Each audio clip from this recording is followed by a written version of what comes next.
Welcome back to the open seminar Plan the Planet, which is part of the public program of the Architecture Association. This evening we have a wide range of expertise at the table with us. On my right is Professor Jan Salasiewicz, who is a professor of paleobiology at the University of Leicester and the convener of the Anthropocene Working Group, which is gathering all the evidence to submit to the International Stratigraphic Commission in order to certify when we are. We have Dr. Catherine Russell, who is a colleague of Jan and a lecturer in sedimentology, also at University of Leicester, who's going to guide us into the larger stratigraphic implications tonight. Then we have Charlie Kronick, who's a senior program advisor at Greenpeace and one of the initiators of a project at Territorial Agency, of which I am one of the principals, has done. It's called the Museum of Oil. And we have Hilary Koob-Sassen, who is a scripter at the Errorist, and he will tell us more about that. Plural. The Errorists, it's super important. Plural. Yes, sorry. Plural, Errorists. And we have to apologize because Emanuele Coccia from Sciences Po cannot be with us this evening. The theme this evening is time, and the question is really, when are we? I apologize for giving my back to my friends here.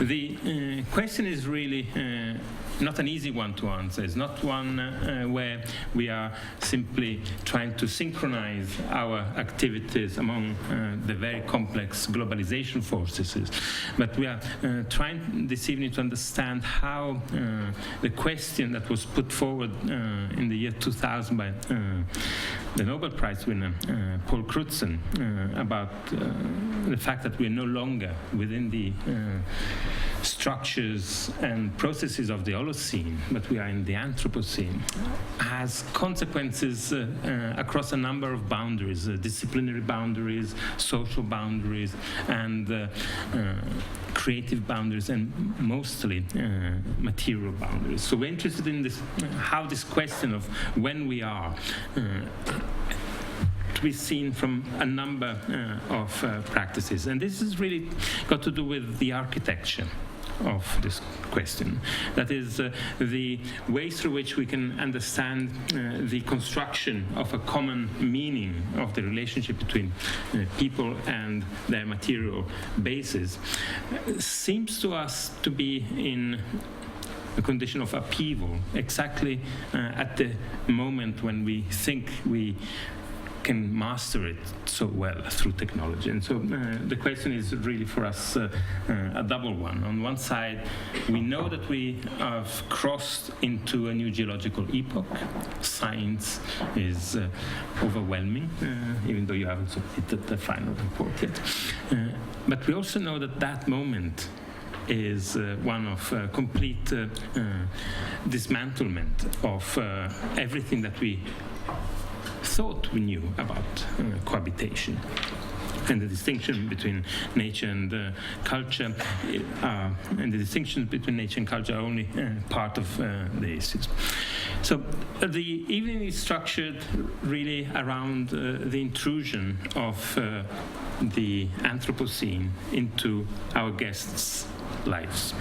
And we will start with a joint presentation by Jan and Catherine, which basically gives the tone of where we are. But before that, I would really like to ask Jan to give us a quick recount of how you all started in the Geological Society to start considering how the hypothesis of the Anthropocene that comes from outside geology could affect geology. I think that's really because we have then on something called the Stratigraphy Commission of the Geological Society of London, and we're the only commission of the Geological Society which has the privilege of a free lunch with wine when we speak. So the conversation can get quite adventurous, even with ideas which then seemed science fiction, quite outlandish, and coming from outside of geology.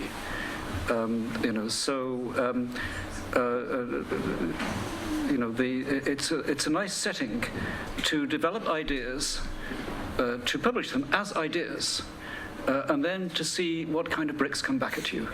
And that's exactly what happened with the Anthropocene. We put together the idea. Extraordinarily, 21 out of 22 took of working conservative, traditional bureaucratic geologists agreed that the idea was worth pursuing. And so we've been pursuing it ever since. Is the Anthropocene real? And if so, what should we do about it? But it really started among that company of colleagues in rocks. From the outside.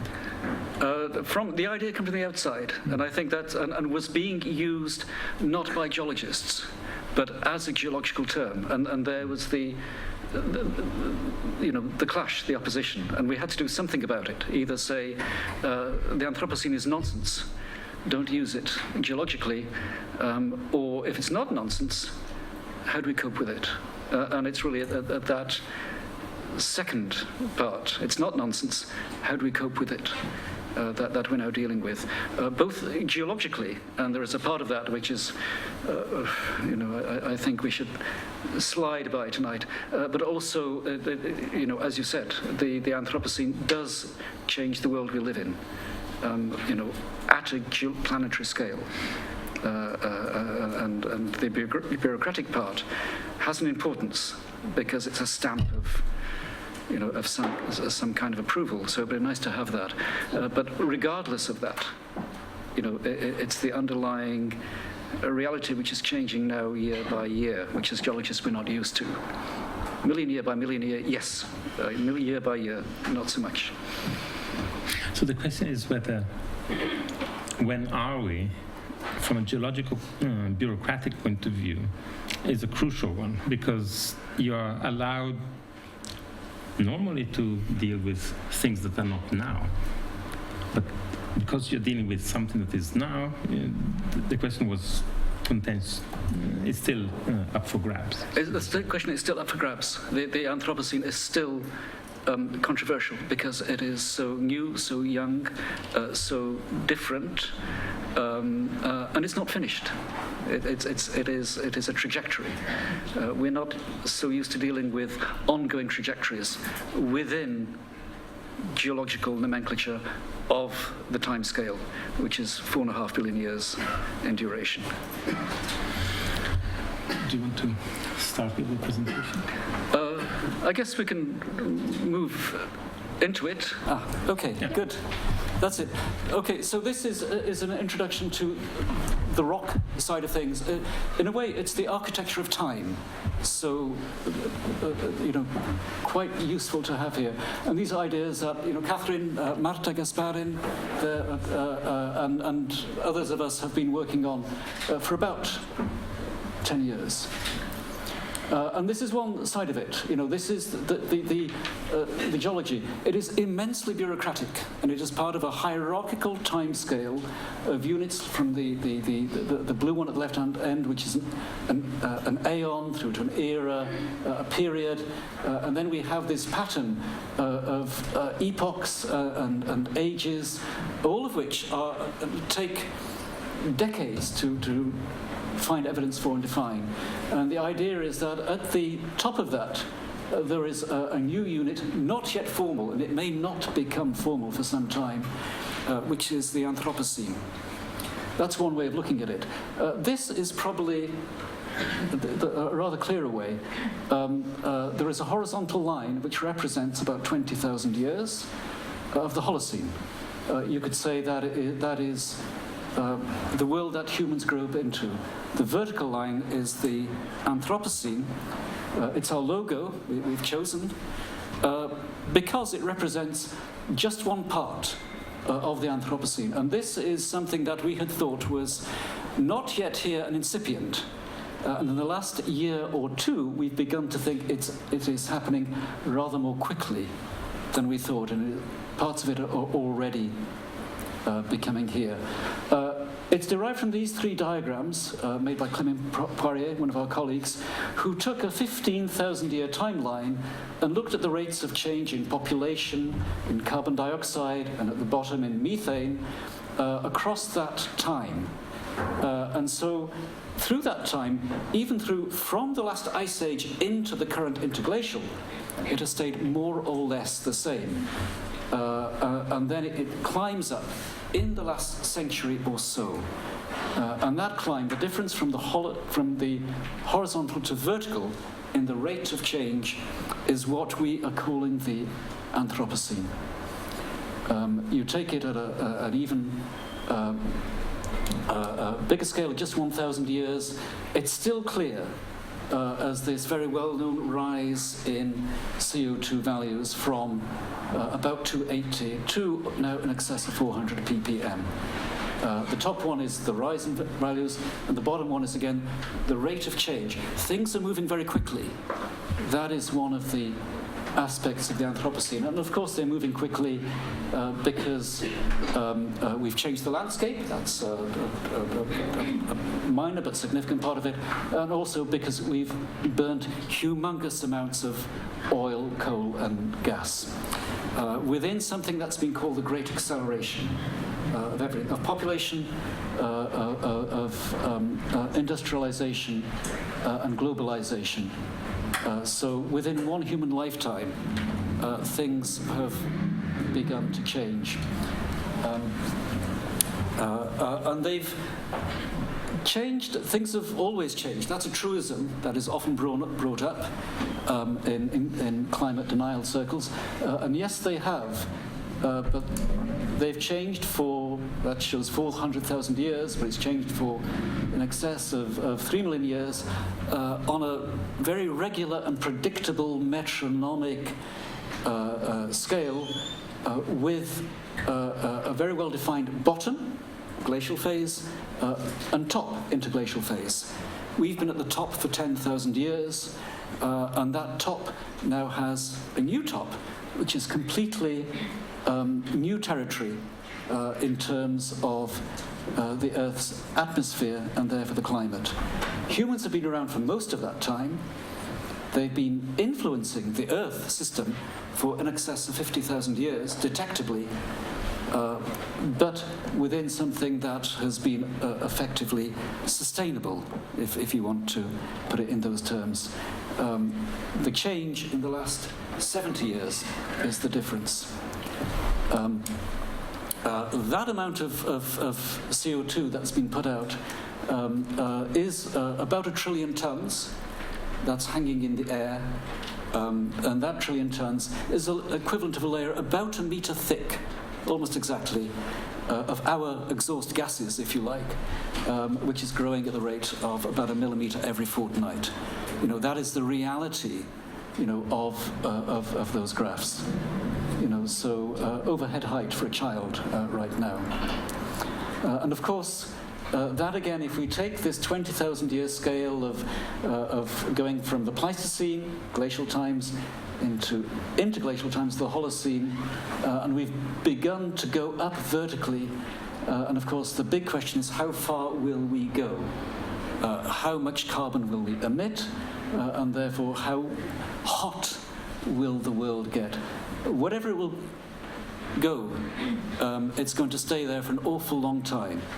So the Anthropocene we're now on the vertical part of a long step that is going to be around for tens of thousands of years of that. Here's the bit which we've always called incipient until just recently. Temperature has just begun to rise. That is normal and to be expected. It's been happening with such a provocation all through geology. And sea level is also beginning to rise. This is ultra incipient geologically. 20 centimeters rise in a century is nothing, but it's now going up. It said there 2.9 millimeters a year. And the feature of the Anthropocene is these graphs go out of date. A paper coming out this month says it's now in excess of 4 millimeters a year over the last half decade or so. So things are moving, and of course, again, the projections, are for us to go to a world which is going to have less ice and more sea, within centuries and millennia, and probably within decades to centuries. These bits of landscape, the purple bits, are the ones that are going to go from land to being sea. And again, it's an ongoing process. Climate is I say, it's a tiny part of the Anthropocene. The Anthropocene is the whole Earth system, which includes everything, that is physical and biological and chemical, as well as climatic. And here's one example. The growth of minerals over Earth time. There's a graph of 6 billion years, including the 4.5 billion since the formation of the Earth.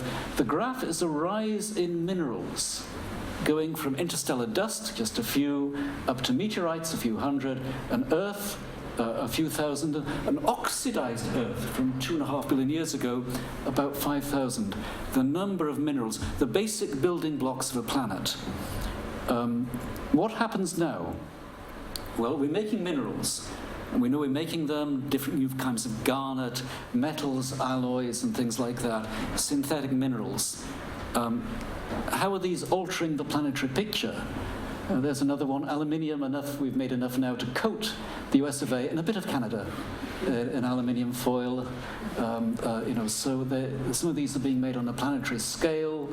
And we thought a few years ago that maybe we've kind of doubled the amount of minerals at the Earth's surface. Up to that kind of spike, the Anthropocene spike of minerals. And then came one of our colleagues, Bob Hazen, a proper mineralogist who did the job properly a couple of years ago. And this is now the result. The diagram, you can see at the bottom, is all of Earth history, the vertical line in the spike, to now in excess now of 200,000 minerals. Crystalline inorganic compounds which are new is again part of the new Earth system. It's science fiction, but it's real. Here's one of the types of new mineral, well, rather mineraloid, composition fixed within certain limits. It's one that Catherine is now working on. It's plastics, a new form of Earth material. Which we're making in large enough amounts to loosely coat the Earth in cling film. So something like this now is average Earth plastic. This is, more or less, if you average all the plastic ever made out, it's something like this. Much of it is invisible to our eyes, so this kind of thing, these kind of fibers and microfibers, again, very newly recognized. This was not a scientific phenomenon when we started work on the Anthropocene in about 2008, 2009. This was not on the radar. About 3-4 years ago, it became part of mainstream science, and we have to fight with it. The weight, climate is around us, but the Anthropocene has a weight as well. And again, John and Anne-Sophie and others are involved in trying to weigh the Anthropocene. Weigh London is one of our current projects. Here's the kind of figures, so if you take all the stuff we mine, and again, it's been growing since the mid-20th century, it's currently something like 1/3 of a trillion tons a year. The stuff produced unused and thrown out and discarded just in mining. One part of that is concrete, so it is our, the most popular Anthropocene rock, as it were. And again, currently, the total production of that is about 500 billion tons. That's enough to make a full-scale replica Earth, about 2 millimeters thick, an eggshell, or have a kilogram per square meter of the Earth's surface. Put all of that together, again, we had a go, and this included a few, again, John and Anne-Sophie were involved in this project, of trying to weigh the human enterprise. Everything we've done, made, thrown away, modified, turned over. It's about 30 trillion tons, and cities, urban areas, built ground is about half of that. And that equates to about 50 kilos per square meters of the Earth's surface, land and sea. Remove the dog, and then you can put that a bag of sand in its place. So we are literally ankle deep in Anthropocene stuff on Earth, on average. And again, this is the way it's been measured. Again, this is the kind of lateral urban stratigraphy that is being carried out here, which is, in effect, it's the geology we're building decade by decade. And it's a super bit of science on there. Of course, that is growing. Other things are now disappearing. One part of it, again, is life itself. The total weight of living things on Earth was calculated, again, just in the last year or so, at about 500 billion tons of carbon equivalent. You multiply that up to tissue, that becomes about 2.5 trillion tons. And that is, again, in that estimate, the author said that is probably half of if you like, the weight of living things on Earth before humans got in on the act. So mainly by cutting down trees, we've reduced the amount of living material on Earth by about half. We've modified that, and again, this is part of the modification. As other types of life have shrunk, we have grown. So let's say of all vertebrates on Earth, we are now something about a third of all weight of animals on Earth. Most of the other 2/3 is the animals that we keep to eat. With about less than 5%, probably less than 3% being the wild animals of Earth, the things in the nature documentaries. And some of those animals, again, in 50, 70 years, we've modified. The Anthropocene chicken, remarkably, has grown in weight about 4-fold and in size about 2-fold, simply by selective breeding within again, 50, 70 years. It's a new morpho-species. It's also by far the most abundant bird on Earth. In the standing crop, about 21 billion, turnover about every 6 weeks on that. Again, part of that is, again, this Anthropocene. We're changing the chemistry of the Earth. So nitrogen and phosphorus are being piled in there. Part of the removal, again, of that is things like insects. Again, a new bit of science, again, published just a couple of years ago. The wonderful Entomological Society of Krefeld in Germany measured the weight of flying insects over 27 years. And they reduced by something approaching 8%. That is a logarithmic diagram at the top. It would be really stretched out if it was true scale. So again, this is part of the description, of the Anthropocene. And again, part of that, another part of the description is these extra chemicals. So the insects are probably not liking the new kinds of organic compounds, which again appear in the sea, on land, in soils and lake sediments from roughly 1950, pretty much everywhere on Earth. Now, what's driving that? Again, we'll hear from about the financial instruments, technical instruments.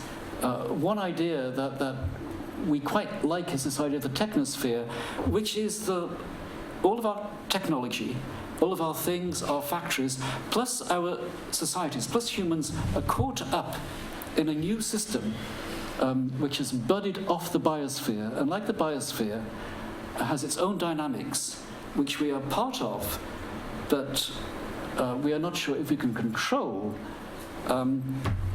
It's an idea of Peter Haff, and we don't understand it, but we think it's quite interesting and useful.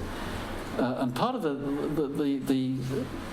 technosphere makes things. It makes new biologically made shapes in different forms repeatedly. If the number of living biological species on Earth is now something like 8 or 9 million still, the number of techno-species is now in excess of probably a few 100 million.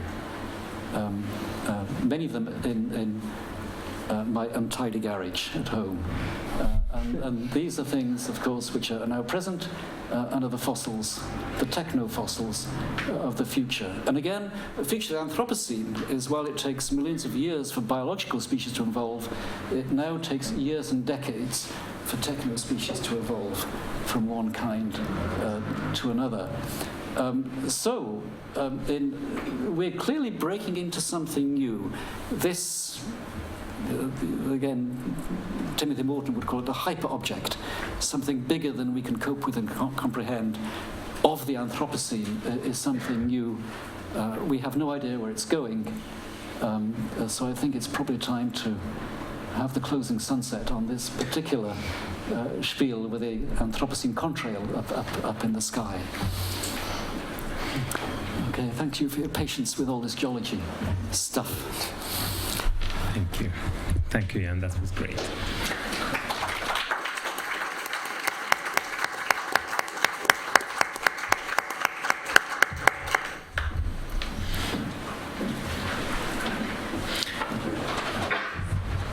A quick question on the technosphere, because I think that the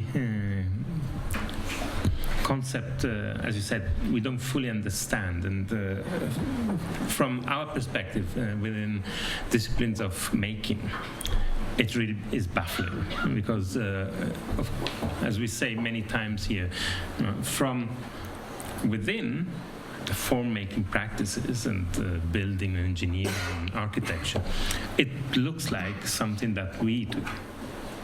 But there's in Peter's work a clear distinction. From the outset, it's a self-regulating part of the Earth system, so it does us more than we do it. And this is the baffling part, because can we maybe have a few words about that tip and the fact that the technosphere regulates itself and that it's part of the Earth system? Because I think this is a central element about transfers of agency that we're all puzzled when conceiving of the Anthropocene. Can you tell us more about that?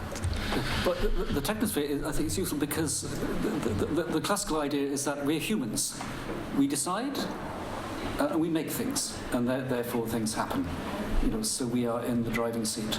And yet we're locked into rather complicated institutions which largely guide what we do. And we have many forces acting on us. Just as animal and plant species are caught within their own ecosystems. And they have limited degrees of freedom in what they can do. And so the biosphere has its own dynamics built on all of these things. And the technosphere has its own dynamics built on all of these interactions. And so the idea of agency is I think, crucial. What is, I think, useful is if the technosphere gives us an idea of, if it will help us work out the degrees of freedom that we really have to alter financial instruments, to change the ways of production, to change patterns of investment, and all these things, because it is the money is driving the geology, clearly. And again, that is a novelty. That has never happened before in there. But is the technosphere driving the money? And that is really the question. I have no answer to that. That's a 5-pint of beer question, at least, I think. Can we get it down? But Charlie, this is a key element in the practices that you operate with. The hypothesis to counter some initiatives as an activist are quite obvious. You come from a long-standing tradition of activism, but it seems that from us looking at your work, even though it's in proximity, it seems that something radically different is appearing, and so that I'm interested in the transformation of your activism. Can you tell us first a few words about what is it that you do, and what is it that you do within Greenpeace? Sure. Because I think that will give then the tone about the shift that we are experiencing. It's a good thing that you're not expecting me to answer the question that Jan just asked about, because I don't think I could do that. So, hello, everybody. I'm Charlie Kronick. I work at Greenpeace, which is the McDonald's of the environment movement. Okay, let's be really clear about this. We are a multinational. We exist across all kinds of cultural and political and geological boundaries. And just like any multinational, the implication is that your product is the same wherever you go. But the reality is Greenpeace in China, Greenpeace in Brazil, particularly now, Greenpeace in the UK, Greenpeace in the US, they're all radically different things, actually, just with the same brand. And what I do is I operate as a kind of almost a boutique within the Greenpeace world, in that the kind of activism that I do is engaging with financial institutions. So I think that the history of the interaction of activists with finance it's pretty short, and it's not very glorious. And I think it started out probably in the mid-90s up to, say, to the financial crisis in 2008, where an environmentalist, you brand them any way you like. It could be Greenpeace, it could be Friends of the Earth, or it could be an unnamed entity, would come up to a financial institution or a representative of it and say, basically shout at them, say, you don't believe any of the things that I believe, you don't know or feel any of the things that I know, but if you did, you'd behave completely differently. Those people who represent the financial institutions, generally, who are generally, not entirely, but generally are perfectly reasonable human beings, look at that activist who's got in their face and go, you're right. I have no idea what you're talking about, but far more significant than that is none of the decisions that I have to make on a day-to-day basis are based on any of the things that you have just said to me. And so no matter how I feel about them personally, I can't act in the way you would like me to. The activist gets very sad, disheartened, and goes away, and rinse and repeat. And you do this, every few years, and that is still going on. And I'm sure if any of you, all of you, I imagine, have spent some time in London over the, since between Easter and now, experienced, Proximity to Extinction Rebellion, fantastic people who are doing more or less the same thing, and they're doing it beautifully and creatively in a very distributed way. You could argue that the change in the context has changed the way people respond to that kind of engagement. But I think the biggest thing that I would take away from what Jan has said and what he's shown us is that I think, to a large extent, environmental activism and kind of all social activism to a certain extent is based on what I would describe as the deficit model. If you knew as much as I knew, you being a big decision-making institution and me being me or you, the big institutions would behave differently. I think the thing we have learned, or if you felt what I felt, you would behave differently. I think the thing that we've learned overwhelmingly, certainly in the last 3 or 4 years, but probably in the last 10 to 15, is that the deficit model is well and truly dead. If it ever existed, it certainly doesn't exist anymore. And in fact, evidence, there was an extraordinary amount of evidence in Jan's presentation, yet that evidence has absolutely no bearing on the decision-making of pretty much all the institutions that have created the technosphere, that have created the economic system, that we live under, and the responses to it, the institutional responses to it, such as, austerity or quantitative easing, or any of the ways that institutions respond to that. It has nothing to do with evidence. It has everything to do with the values, beliefs, and the kind of the codes that they need to perpetuate the institutions that they're currently in. So as an activist, you have a choice, or you have loads of choices. I had a choice. I could continue to try to explain to people why I was right and why they were wrong, or why Jan was right and why they were wrong in making the decision they made. Or you try to intervene in ways that are within the tiny frames of decision that they make.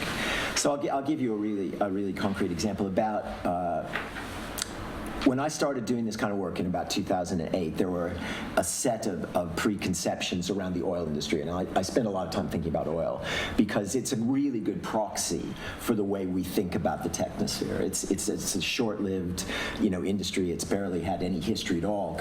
The geological time it took to create the product compared to the time that it's taken to exploit the product is so extraordinarily insignificant. It's as if it never happened. So in 2008, there was a very clear set of beliefs in financial institutions about the oil industry. One is that the demand for oil would always grow, that would always be true. Nothing would change that. That the amount of oil we had was limited and was rapidly being depleted.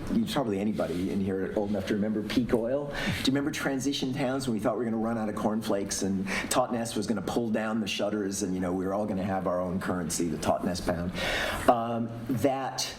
That demand would therefore financialize endlessly the exploration of oil at the most technically, environmentally challenging places, and that none of the social license, in other words, the political and cultural institutions that depended on oil, would ever turn their backs on that, and therefore there would be no limit to the amount of money or political or cultural capital that would be expended on getting more oil out of the ground.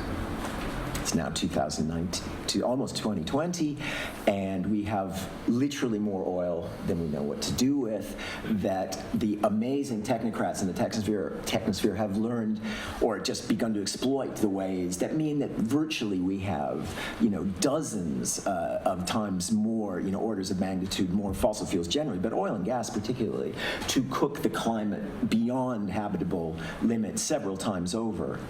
That the alternatives, the technological, not so much the social, but the technical alternatives to oil are not only affordable, they are imminent. And very, very, very nearly with us. And we haven't even begun to talk about plastics, but if you talk about the overwhelming use of oil as a transport fuel or as and gas as a creator of heat, whether space heat, process heat, or combustion for driving, all of those things can be replaced by other things. And yet,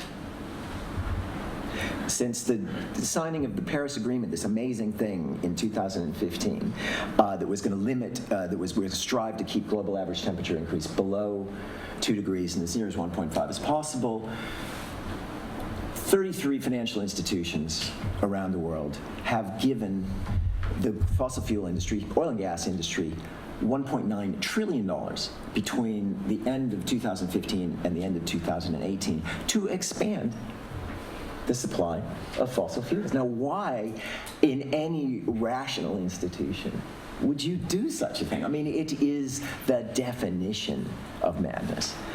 It is taking a resource which has been in really scarce supply, money for things like health, education, social care, and pouring it into an industry and a set of institutions, bless you, that we will never, ever be able to exploit.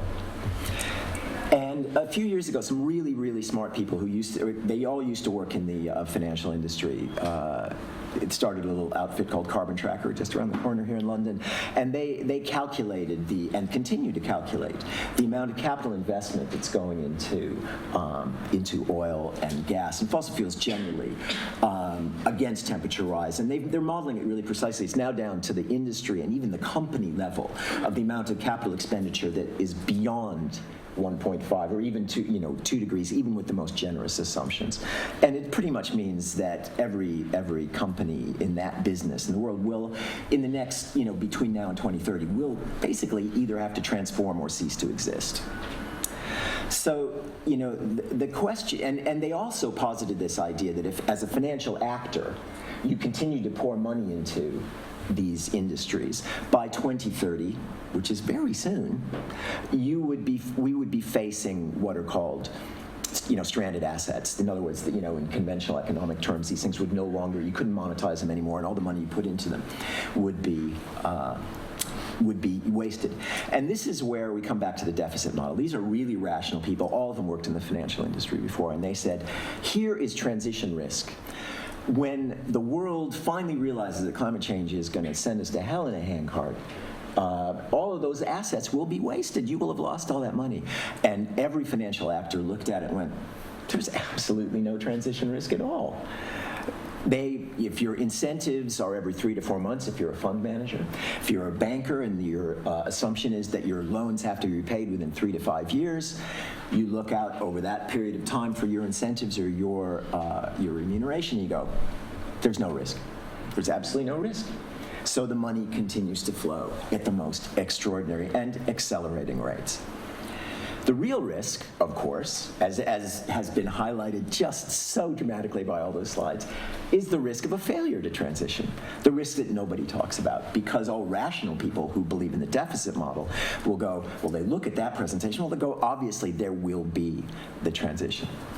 And the very real risk is that the transition never happens. And that there is we get to the point at which, on the rapid, vertically ascending scale, that, natural systems can't cohabit with the changes in the technical and social investments that we've made, mostly based on fossil fuels. And so what I've spent the last 10 years doing is going into financial institutions and talking, not possibly in quite as much detail, but recategorizing the risk, not as the transition risk that these guys face by failing to be, it's a game of, financial musical chairs. If you can be, the last person in an industry and the first one to get out before the market decides to turn, you will have made your billions, you'll have made your nut, and as they say in 2008, IBG, YBG, I'll be gone, you'll be gone, who cares? The reality is that nobody escapes this particular round of casino capitalism, and the reality is that it's not that there will be a financial collapse that will make the financial collapse of 2008 seem literally an insignificant blip. And it's been an interesting progression over that decade. When I first started doing it, that first set of assumptions held. We have now, nobody in the financial, just to be really clear, almost no one in the financial world that I have ever met is a climate skeptic now. Almost none of them believe that the preconceptions of endless demand, constricted supply, endless money, and endless social license are going to be available to them. They just believe they will be the ones who get out.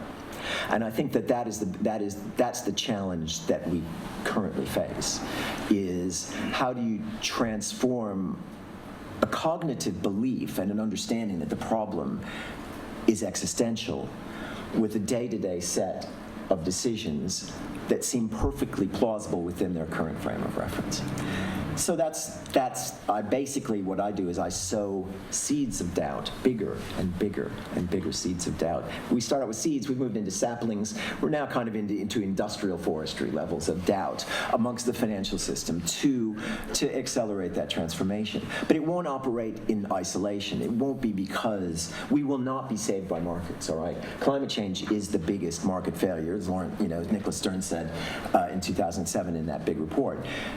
The challenge is to create some kind of synthesis where there's enough, I think, bluntly speaking, hesitancy in the financial markets, combined with a level of terror that comes from the loss of political and social license that the incipient, because we're experiencing it now. If you go to Delhi, if you go to California, if you go to Sydney, the biosphere is responding in real time now to what the technosphere has created.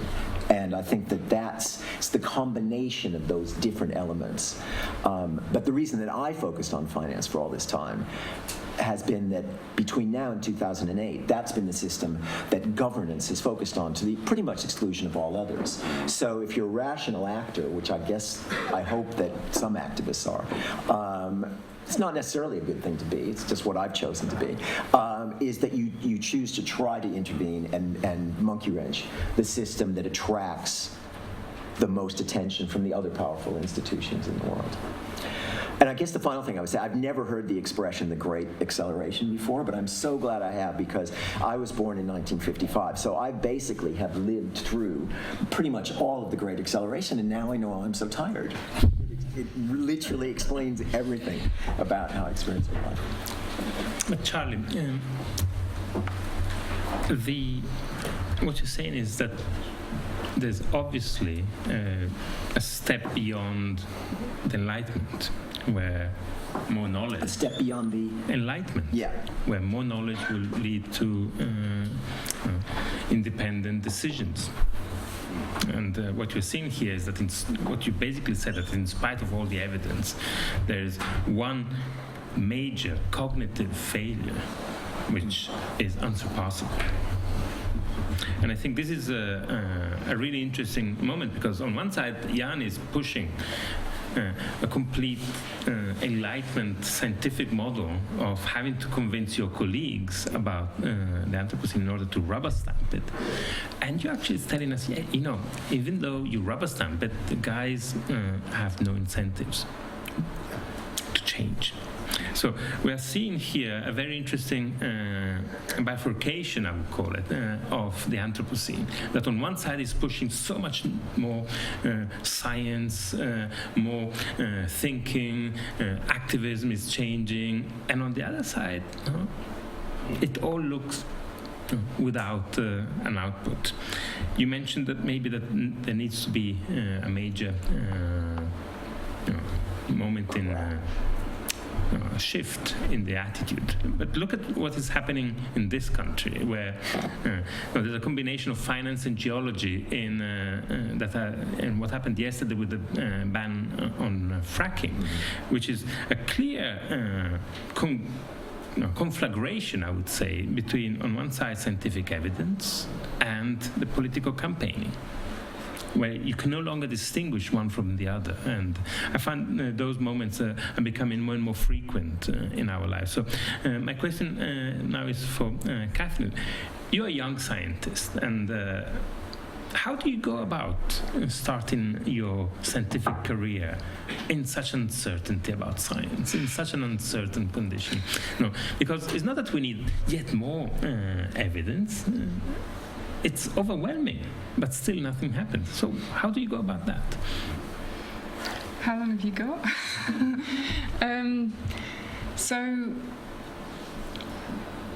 Yeah, there are several challenges. There's the longevity of the work that happens, you know, whereas some of my colleagues who've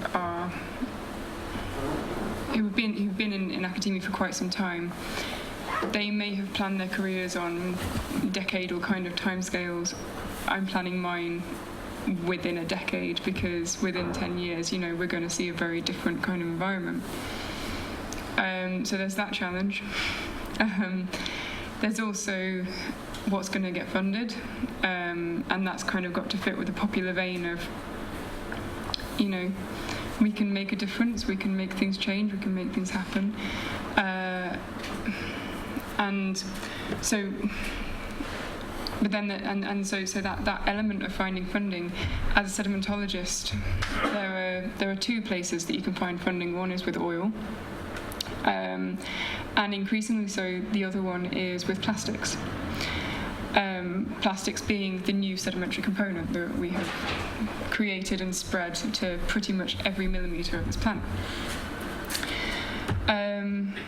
How did you make the decision to go with plastic instead of oil?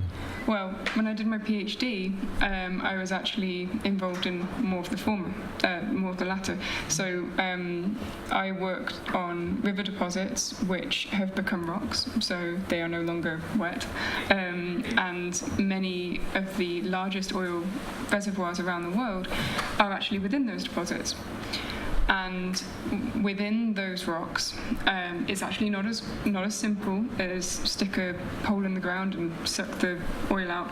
Actually, there is a complex interaction of where there is porous material and non-porous material, and so you have to understand in a very complex way how to draw that material out. And some of those rocks are intensely complicated, and so my work was, through my PhD, was actually to try to find a way to maximize the efficiency of an already active well, therefore to save on the carbon of actually having to drill multiple wells and explore for a new site. So it was actually to maximize the efficiency of already existing reservoirs. Particularly some of Australia, but I won't go into that too much. But essentially, there's that angle, and there are green angles, but ultimately you are being funded by people whose morals don't necessarily align with yours, who I mean, I've met many people who work for oil companies who are wonderful people, but yeah, you meet other people at conferences too. So then it kind of came to where else can I get funding, where else can I work, and very quickly plastics became quite fascinating because they are unlike anything else that exists. So much of what we learn and work on as sedimentologists is based in quartz or limestone, varying what we'd call siliciclastic, so this is muds and clays and quartz, or limestone, which is kind of shells and the Bahamas, that kind of thing. And so we're trying to work out how these typically predictive methods within particularly siliciclastics, which is where I work, in sands and muds, basically, how these can be transferred to common problems. And my PhD was kind of in predicting where the sand and the mud was within rivers. And I used a lot of modern systems to do that. But so then could I not apply the material that I learned through predicting the positions of sand and mud to predicting positions of plastic? And that to me seemed like way more in line with what I wanted to do, what the planet needed, and work that isn't actually being done as much as it needs to be. There's an awful lot of emphasis on ocean cleanup, and so by focusing on rivers, there's actually quite an interesting set of open research there. So that's kind of how I wound up in that kind of zone.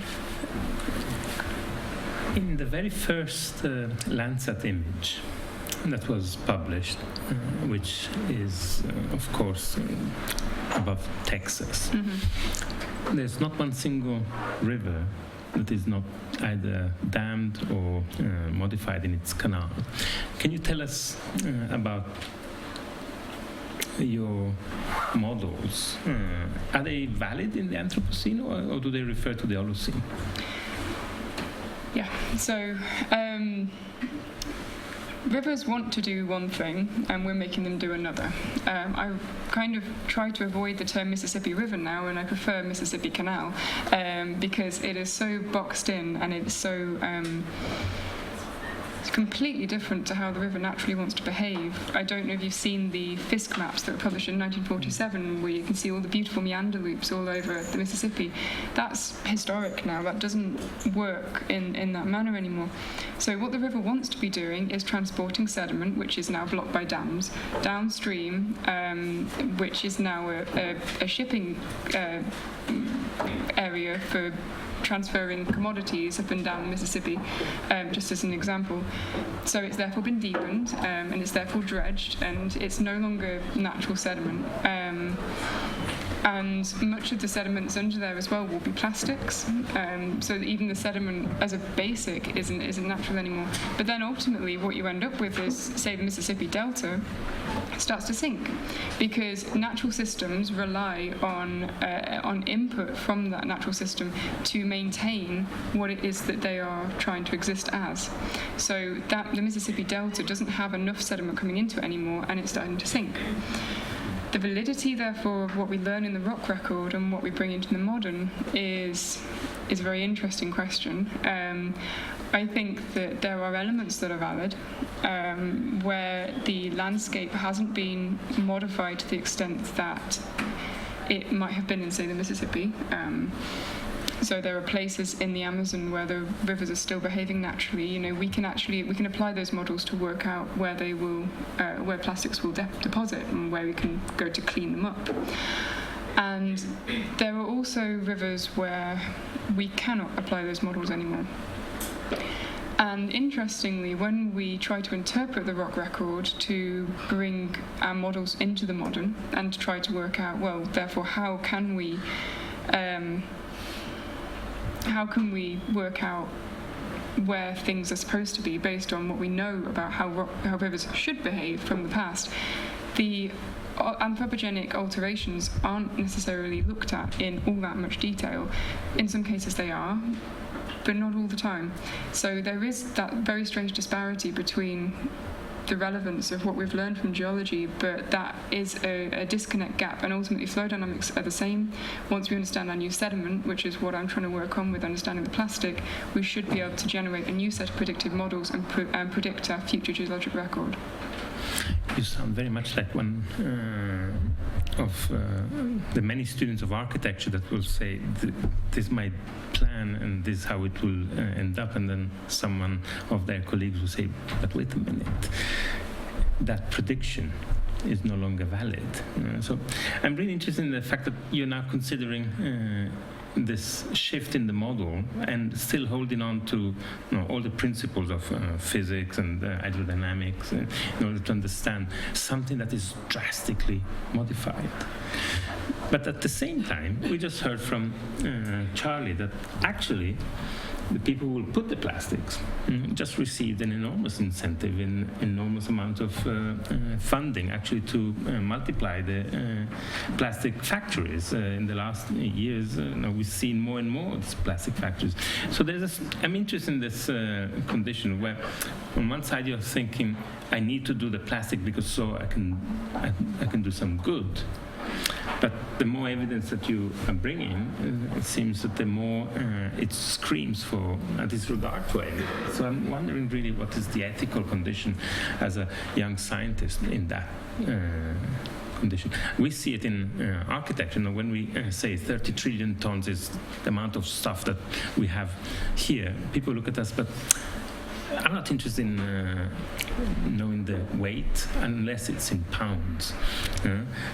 So I'm really interested in this condition that you are describing of a model that needs to be recalibrated, but the principle of more knowledge leads to better action is the one that I see being fractured here. And it seems to me fractured around the very notion of when are we. Yeah, so trying to take... if we can work out where plastics are underneath the rivers, so essentially the estimations for the amount of plastic that reaches the ocean by rivers is insanely varied. I think it's something like 4.6 to 15.6 or something like gigatons a year. Like, we don't really have any idea. And the only stuff that we see is what floats. Everything else that travels by suspension or by rolling along the bottom, we don't see it. And there is a lot of interest in marine cleanup, and people are working on that. And there isn't much interest in terrestrial systems, and that could be largely political because it's within someone's, area of the council, and so it's up to them. Whose responsibility is it if it's on land? And so yes, there of course are going to be certain reliances of how to, trying to work out if somebody is going to go ahead and do that or not. And the more information that can be gleaned from it, it can do one of two things. It can make everyone go and hide in a hole because they're like, oh, it's too bad, it's too bad now, I can't deal with that. Or it can trigger action. And as of yet, we don't know which one is going to happen. I still naively have faith in humanity, perhaps naively. And so I'm going to try, and what we've kind of found so far is that if you are building a sedimentary structure at the bottom of a river, it will build over the plastic because it's lighter and so it sits underneath it. So even if all we learn and are able to share with people that if you want to clean up a river, you're going to have to dig through the sediment to get the plastic out, And after a flood event, you will find that the materials that are on the banks, that will end up back in the river, so clean up after every flood, that kind of thing. Even if that's all we end up with, that is something that the locals can do. That is something that people who are climate conscious or environmentally conscious can take on board and do. I am not relying on big industries, but then if there's enough of a signal, if someone, for example, goes out and does some cleaning up and realises that they buy all of that stuff, they might change their attitude. There's a completely different discussion to be had about countries that are not as well developed. Because in many cases that plastic underpins their economy and they cannot afford stuff that is not made of plastic in some cases. And of course there's the whole medical element, there's the food element with fertilizer and that kind of thing. So I think if we were to stop making plastic and from petroleum, it was something like 2 billion people within a year would suffer. Yeah. In some of Jan's slides, the areas that are subject to sea level rise were indicated, and I'm really interested in this for multiple reasons. But it seems that we are in deep trouble. But at the same time, everything that we have managed to do so badly in the last 30 years, so quickly building the transition from rural to urban humanity. Think of China building on the estuaries, on all of its coasts. So we saw the Mekong Delta, we saw the Nile Delta. All of that is urban structure. And so we know that we have to redo everything that we've done in the last 30 years, but in a better way. Unfortunately, there's no second go at first urbanization, but we can talk about that in a different moment. It seems to me that what you're describing, the land-based river structures, are the structures that we will have to rely upon in order to rebuild all of our coastal cities. It's where we have the primary sources of construction, sand, dredged, all the industry for cement production are exactly in those areas that have now been so deeply modified. And so I think that there's an enormous coalition potential between your kind of work and the kind of work of that the students here are going to be doing actually in reality. Their careers will all be about how to rebuild those elements. I see a lot of interesting connections between your new way of thinking and the new infrastructures that we will have to be put in place, the new, even just the factories of, I'm not talking about where we will put the hospitals and the schools and the homes, but just the basic structures to build our architectures come from there, or at least used to come from there in the Holocene.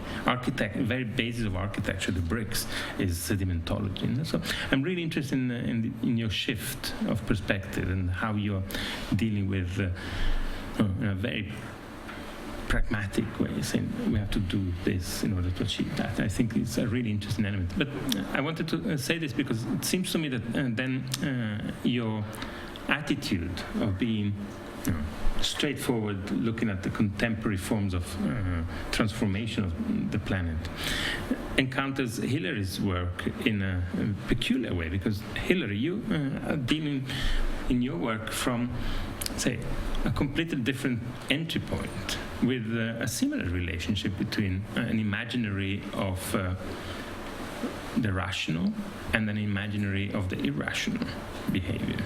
So can you tell us a little bit about your beautiful plans to reconnect the consciousness from money to stuff very quickly, so that we can, not the entire presentation, because at some point Jan will have to go and rush for a train, but I would like to have a conversation. I'm going to come back to you, Hilary, for the longer one. No, let's just no, please. keep it all.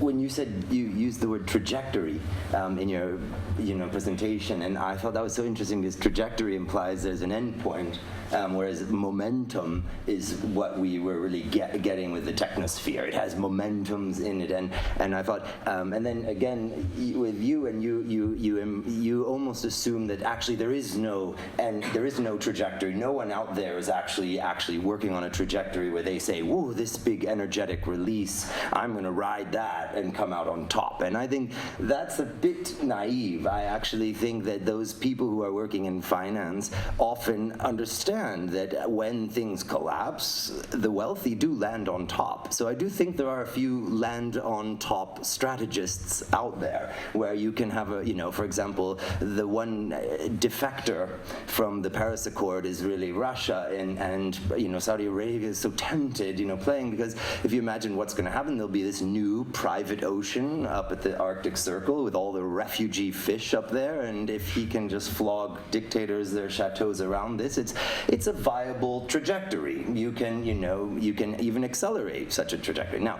this is unrealistic. We know utter chaos. We know the tundra will melt, but I just wanted to put in that dark mode. My work is really, I feel, very fragile in the world and very intent that we actually get something going regardless of who wins or who. I feel we need to find a way for people like Saudi Arabia and Putin to make money from saving the world. So that has been how do you navigate all the fields of sacred cows in finance without disturbing them, that's my metaphor. But going on, I just want to, when you talk about the architecture of the question of when, I think this is really, strata also measure the accumulation of time. They're like notches on the ruler when you plunge it in, and when you dig in, you churn those notches. But it's, in architecture we see Troy is down there underneath the modern settlement, and that accumulation is quite an interesting thing. But it's also, I thought the real question I would pose is, what has life done with its time? That rather than when are we, the Anthropocene, that a Copernican decentering of us, it's almost like we have to act a bit fast now and say, yes, it's the Anthropocene. How do we now decenter ourselves and see it in another way? So we can say, what has life done with its time? And I spend years and years thinking about how do you measure what life has done, because the species, they come, they go, they all go extinct. It feels so slippery, and then one realizes that there's actually these 5 scales, these forms that really endure. When you get these forms, they're there to the end. The species come and go, their lifetimes are little blips, but across them, they instantiate these 5 scales. They're really absolute scales of complexity. So as a sculptor, this was a shocking thing to me, and I got building on that. So that is indeed the transversal, where I come at things like finance and this set of organs with momentum that we've accumulated. Because the thing about these things is we've accumulated them. Finance it's like Byzantine law. It's this muss. It doesn't have a vernacular. There's no way for Granny to actually see what her pension is doing. There's no visual language to describe it. Martin Wolf in the FT does these wonderful articles where he tries to narrate finance, and it's this swamp with these predators, and it's all opaque and unvisual. So where was it? Yeah. So the question of what life does with its time, I would argue that you have viruses, you have bacteria, you have cells with organelles, and you have multicellular organisms. They came one after a time. They are absolutely, one is more complex than the other. We know easily that the organelles of a cell are bacteria originally, and despite the etymological smoothing, we can see in language a control metaphor. We can say we put utterances together to make words, we put words together to make sentences, and this is quite a nice control group to test the theory of nesting, that we put these things together to make more complex things, which brings us to say, so what are these leaps? Well, there's a niche, just like Darwin said, when you're on this island and you're a little bird and you've got your little beak, that flower where the nectar is down that deep is invisible to you because you can't get to it. You don't have the apparatus to access that experience of the nectar, and thus, but then slowly over time, one error leads to another, and my God, if I can't just just drink that nectar. And that's speciation. That's how we exploit this new niche. So I argue that between the scales, there's a scalar niche, not a horizontal ecological niche, but actually a level where the pile-up starts to press against the next scale of formality. So when you have some, and I say the specific place, that's for the architect very interesting, is that the very specific place where this community of cells start, they're moving in and out of each other, there's proximity, little architectures and things form, and well, that's how this very specific odd event, that's how, it's not an evolutionary thing, it's an elaborationary thing, where this is how the scalar pellicle gets pierced, and suddenly you have the first tiny little multicellular organism that's on its tabula rasa. It's the first one. It can prey on the last scale, and I argue that humanity is exactly pressed against a scalar niche, and we start to exploit it with our satellites and et cetera, but we lack the means of establishing a real traction on it. So to me, when I see things like finance, and I spend a lot of time just understanding finance because it's such a potential. The thing about finance is it's glorious. You can store up this accumulation and you don't have to sit on it as a bag of gold. Granny can put this out there, and in the ideal form, she sees whatever she invested in employing her grandchild in a productive way and building something excellent. So finance is this utopian ability. To me, akin, I use the biological metaphor, to some stomach that is able to process this and use that. And for the lack of a pancreas and the lack of a kidney, it's limited. So my argument is that we actually needing to elaborate and formalize, do kind of Justinian aesthetic names and architectures to allow us to go into some place and understand finance together and see the investment, see how these things work. So that's why I'm only saying this because you're architects. Connecting, I stopped there because you said, shh, don't go on. I'm capable of going on. So that's you wanted a transversal, that's a transversal. Don't you think this is relying on an idea of life and an environment for life that is really a Darwinian idea? Well, it seems to me that what we are describing at the planetary level is nothing to do with that. Nothing to do with what? With the distinction between life and the environment for life. I think that what we are relating here is the conditions through which scalar approaches are no longer tenable. The planet eats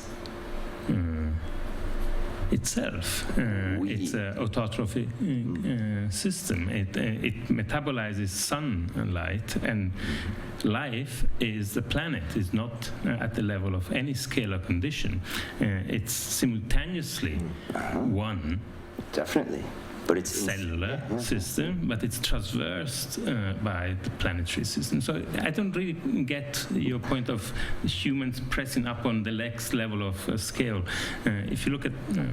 look at any satellite photograph. Look at an oil field. It looks so very much like what a small cellular community is accomplishing. But I think that what is interesting in the discussion is that you bring in this idea of scale and scales in the plural, while if you look at the entire work of what in the lingo you call Earth system, but you should call it Gaia, you start understanding that it is really the entity that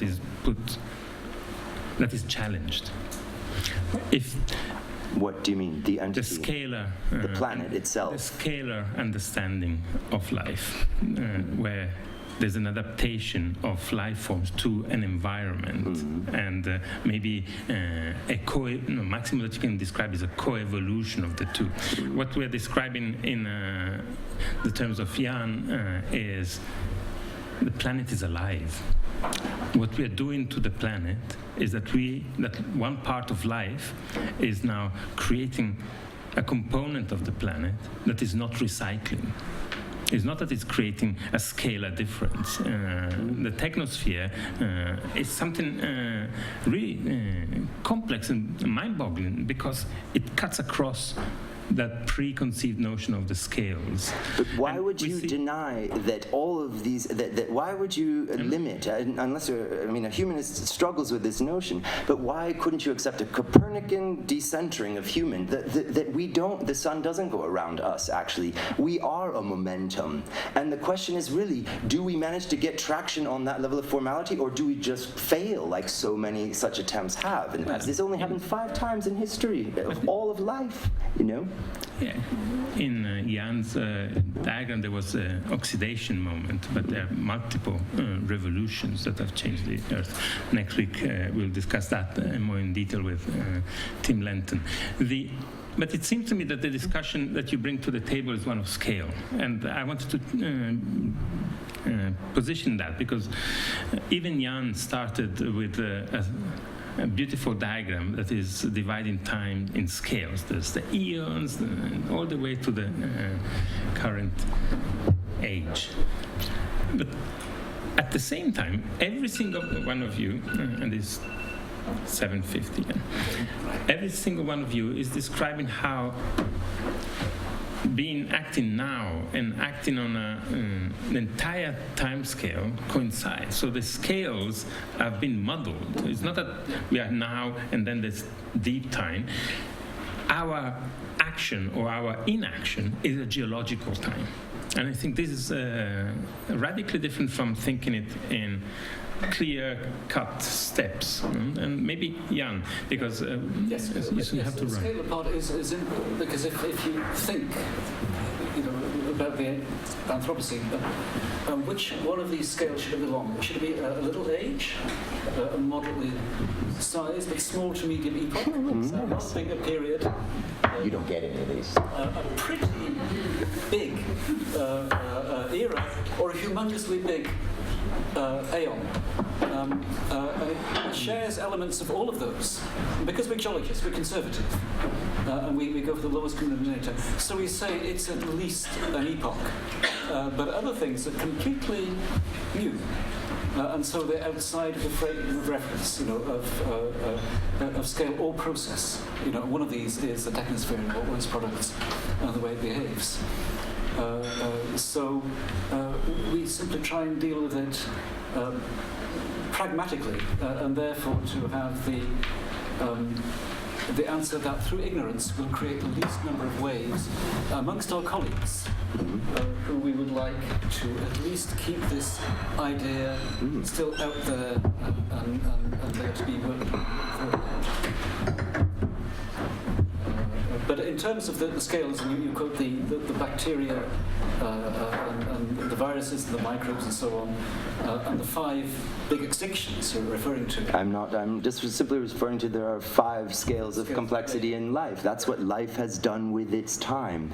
And I think we are stuck in a moment where we're so, you know, the point of time, it's really what do you do with your time? That's what we measure when we look at the biological record. We're saying that's what you're measuring. What has life done with its time? Well, it's produced these new materials, these new plastics, these new things. If you just look at life as a phenomenon, I mean humans as a phenomenon, you know, it's had this enormous history, and through that time, it's been really boring.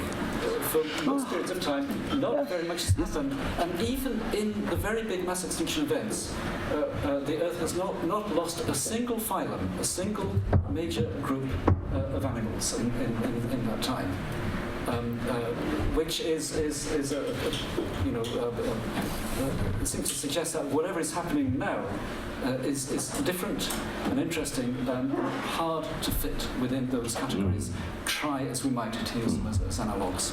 So you're saying that the punctuated equilibrium where it wipes out and creates this open space for odd forms and mutations to actually get traction on the changed conditions, that you think this moment is quite different than that, just as a separate question? It has the potential to be that different in that, you know, there is, you know, a major say the technosphere climate change has got pedigree, ocean acidification has got pedigree, all of these things, they've happened before.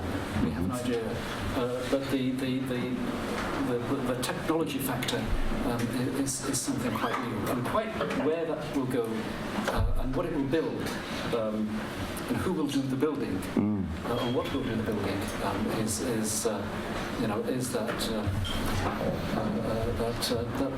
question for the glass of wine, I think, for which I shall have to leave you.